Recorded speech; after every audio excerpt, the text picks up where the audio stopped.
In the spring of 1992, on a stretch of land just north of San Diego, California, a routine highway expansion project was about to deliver something no one had bargained for.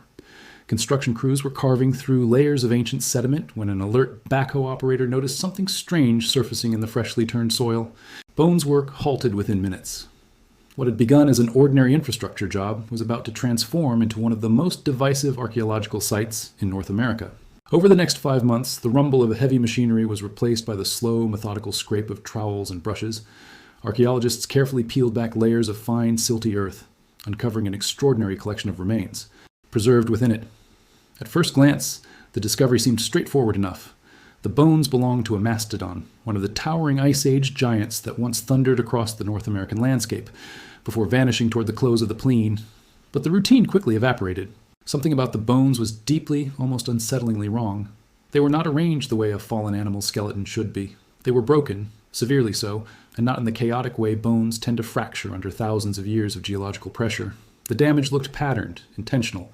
The site would soon become known as the Kurudi Mastodon Site, and the questions it raised would reverberate through archaeology for decades. As the dig progressed through the summer of 1992, the team began noticing details that grew harder and harder to explain through natural processes alone.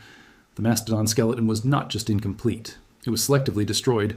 The thickest, densest bones, the heavy femurs and limb shafts, had been smashed into fragments. Yet the lighter, far more delicate bones, the ribs and vertebrae, sat undisturbed and intact. The fragments themselves were not scattered randomly across the site. They were grouped, gathered into distinct clusters. Inside those clusters, archaeologists kept finding something else. Stones, 5 large, heavy cobbles of andesite. A dense volcanic rock formed when lava cools quickly into a fine, hard grain. In a fossil bed, an occasional rock is unremarkable, but these stones were different. Each weighed roughly 30 dollar bills. They sat directly inside the concentrations of shattered bone, and they were lying in fine silt, the kind of low-energy sediment that no ancient flood or rushing river could have carried those weights into. Something or someone had placed them there. As researchers studied the bones and stones together, the picture grew stranger still. The fractures showed a very particular signature. They were spiral fractures, the kind that only form when a bone is broken while still fresh before fossilization sets in. There were percussion cones, small cone-shaped impact marks left when concentrated forces delivered to a single point. And there were bone flakes, sliver-thin pieces, struck cleanly off the larger bones in a way that closely mirrored the byproducts of ancient stone tool use. The andesite cobbles seemed to confirm the implication. Their surfaces were marked by abrasions, fractures, and impact damage entirely consistent with use as hammerstones and anvils. In several cases, individual bone flakes and stone chips could be physically refitted, locked back into their parent pieces, recreating the exact moment of impact. The pattern was unmistakable. Some stones had been the strikers, others had served as platforms.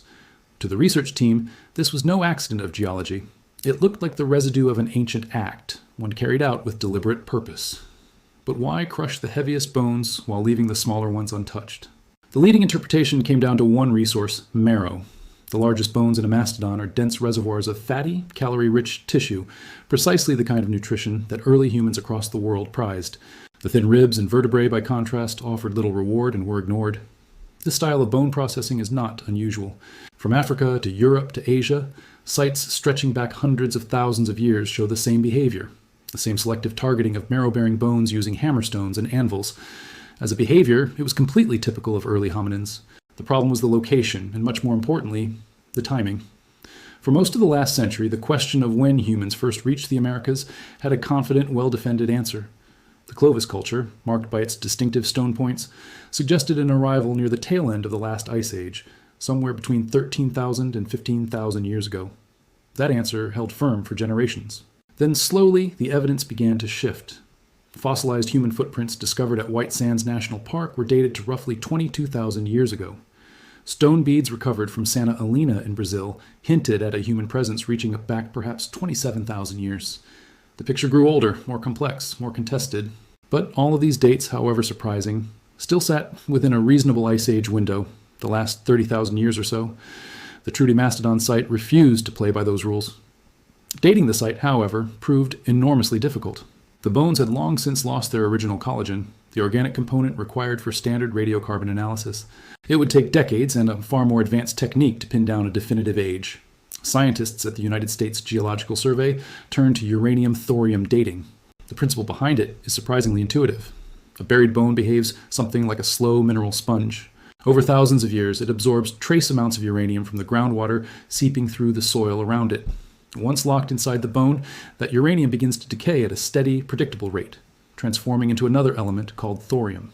By measuring the precise ratio between the two, much like reading the slow trickle of sand through an hourglass, researchers can calculate how long the bone has been buried. When the results came back, they stunned even the people who had been working on the site for years. The Cerruti remains were approximately 130,000 years old.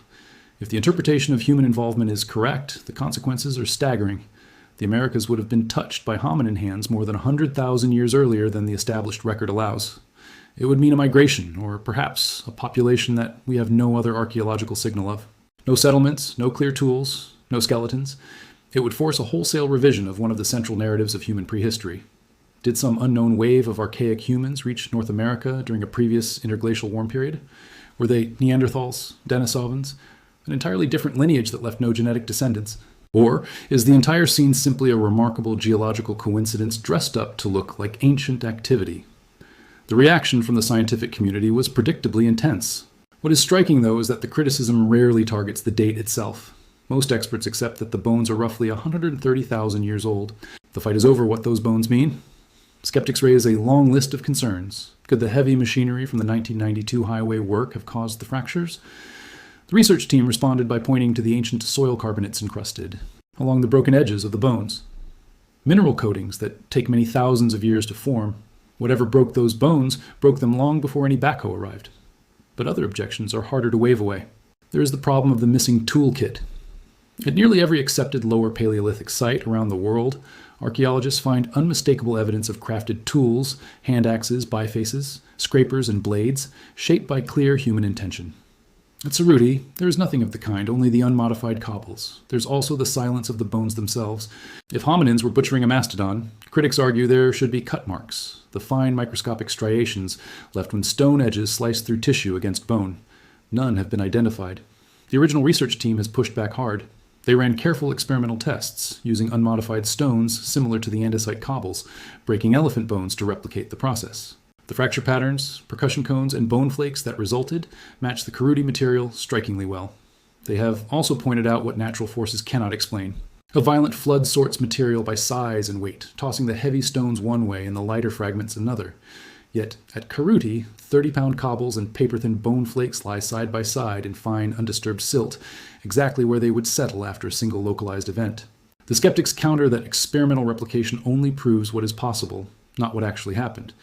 And so the debate continues, suspended between two utterly different versions of the past. Today, the Cerruti mastodon bones rest quietly in museum drawers, but the questions they carry refuse to settle. They may be the faintest possible echo of a forgotten chapter in human history, a vanished migration of archaic hominins who reached the Americas, briefly survived, and disappeared without leaving descendants or villages or tools we can recognize. Or they may be a perfect storm of natural processes, a cautionary tale about how cleverly the earth can imitate the work of human hands. Because if those bones really were broken by intelligent beings, then the story of humans in the Americas is not just missing a chapter. Its first page is written somewhere far deeper, far older, and far stranger than anyone has been willing to seriously imagine.